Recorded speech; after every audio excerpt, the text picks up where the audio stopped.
ವೀಕ್ಷಕರೇ, ಒಬ್ಬ ಉಪಾಧ್ಯಾಯರು ಮನಸ್ಸು ಮಾಡಿದ್ರೆ ಏನೆಲ್ಲ ಸಾಧಿಸಬಹುದು ಅನ್ನೋದಕ್ಕೆ ಜೀವಂತ ಉದಾಹರಣೆ ಪ್ರೇಮಾವತಿ ಉಪಾಧ್ಯಾಯರು. ಇವರು ಹಲವು ವರ್ಷಗಳಿಂದ ಸರ್ಕಾರಿ ಶಾಲೆಯಲ್ಲಿ ಸೇವೆ ಸಲ್ಲಿಸ್ತಾ ತಮ್ಮ ಕೆಲಸದ ಮೂಲಕವೇ ಒಂದು ಮಾದರಿ ಶಿಕ್ಷಕಿಯಾಗಿ ಗುರುತಿಸಿಕೊಂಡಿದ್ದಾರೆ. ಅವರು ಯಾವ ಶಾಲೆಗೆ ಹೋದ್ರೂ ಆ ಶಾಲೆಯನ್ನ ಕೇವಲ ಪಾಠಶಾಲೆಯಾಗಿ ಮಾತ್ರವಲ್ಲ, ಪ್ರಕೃತಿ ಸೌಂದರ್ಯದಿಂದ ತುಂಬಿದ ಹಸಿರು ತಾಣವಾಗಿ ರೂಪಾಂತರ ಮಾಡ್ತಾರೆ. ಶಾಲಾವರಣದಲ್ಲಿ ಹಲವಾರು ಹಸಿರು ಗಿಡಗಳು, ಹೂವು ಗಿಡಗಳನ್ನು ನೆಟ್ಟು ಸುಂದರ ವಾತಾವರಣ ನಿರ್ಮಾಣ ಮಾಡ್ತಾರೆ. ಪ್ಲಾಸ್ಟಿಕ್ ಮುಕ್ತ ಶಾಲೆ ಎಂಬ ಉದ್ದೇಶದಿಂದ ಪರಿಸರ ಸಂರಕ್ಷಣೆಗೆ ಹೆಚ್ಚಿನ ಆದ್ಯತೆ ನೀಡ್ತಾರೆ. ಮಕ್ಕಳ ಆರೋಗ್ಯವೇ ಮುಖ್ಯ ಎಂಬ ಧ್ಯೇಯದಿಂದ ಸ್ವಚ್ಛ ಗಾಳಿ ಮತ್ತು ಹಸಿರು ಪರಿಸರದಲ್ಲಿ ಮಕ್ಕಳು ಕಲಿಯಬೇಕು ಅನ್ನೋದಕ್ಕೆ ಇವರು ವಿಶೇಷ ಗಮನ ಹರಿಸ್ತಾರೆ.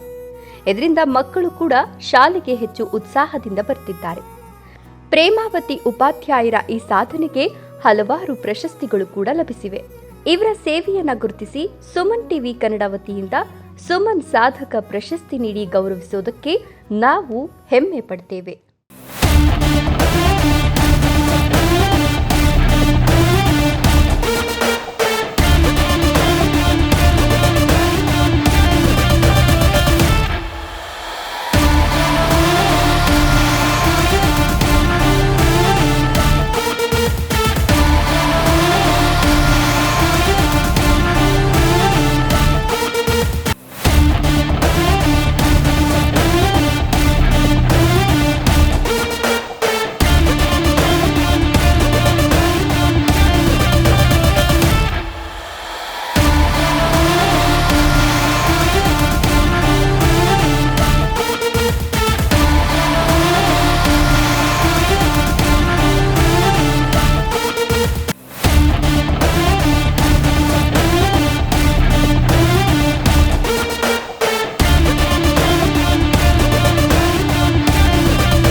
ಎಲ್ಲರಿಗೂ ನಮಸ್ಕಾರ. ನನ್ನ ಹೆಸರು ಪ್ರೇಮಾವತಿ ಅಂತ. ನಾನು ಸರ್ಕಾರಿ ಕಿರಿಯ ಪ್ರಾಥಮಿಕ ಶಾಲೆ ಹಿರೇನಹಳ್ಳಿಯಲ್ಲಿ ಶಿಕ್ಷಕಿಯಾಗಿ ಕಾರ್ಯನಿರ್ವಹಿಸ್ತಾ ಇದ್ದೀನಿ. ನನ್ನ ಒಂದು 30 ವರ್ಷ ಸೇವೆಯನ್ನು ಸರ್ಕಾರಿ ಶಾಲೆಯಲ್ಲಿ ನಿರ್ವಹಿಸಿದ್ದೀನಿ. ನನಗೆ ಈ ಒಂದು ಶಿಕ್ಷಕ ಹುದ್ದೆ ಅನ್ನೋದು ಒಂದು ಪವಿತ್ರವಾದ ಹುದ್ದೆ.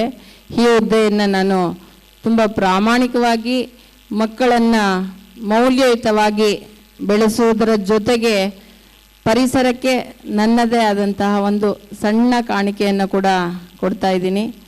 ವಿದ್ಯಾರ್ಥಿಗಳು, ಸರ್ಕಾರಿ ಶಾಲೆಗೆ ಬರುವಂತಹ ವಿದ್ಯಾರ್ಥಿಗಳು ಯಾರು ಅಂತ ನಿಮಗೆ ಗೊತ್ತೇ ಇದೆ.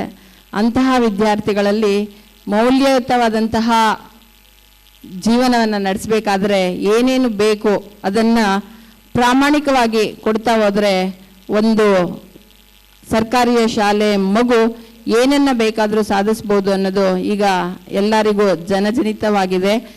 ಸರ್ಕಾರಿ ಶಾಲೆಯಲ್ಲಿ ಓದಿರುವಂತಹ ವಿದ್ಯಾರ್ಥಿಗಳೇ ಉತ್ತಮವಾದ ಪದವಿಗಳನ್ನು ಪಡ್ಕೊತಾ ಇದ್ದಾರೆ. ಆ ಶಾಲೆಗಳನ್ನು ಉಳಿಸೋದಕ್ಕೆ ಶಾಲೆಗಳಿಗೆ ಏನೇನನ್ನು ಮಾಡಲು ಸಾಧ್ಯ ಆಗುತ್ತೆ ಅದನ್ನು ಪ್ರಾಮಾಣಿಕವಾಗಿ ನಾನು ಮಾಡ್ತಾ ಇದ್ದೀನಿ. ದಾನಿಗಳ ಕಡೆಯಿಂದ ವಿದ್ಯಾರ್ಥಿಗಳಿಗೆ ಲೇಖನ ಸಾಮಗ್ರಿಗಳನ್ನು ಕೊಡಿಸೋದಾಗಿರ್ಬೋದು, ಅಥವಾ ಕಟ್ಟಡಗಳಿಗೆ ಸುಣ್ಣ ಬಣ್ಣ ಬಳಸೋದಾಗಿರ್ಬೋದು.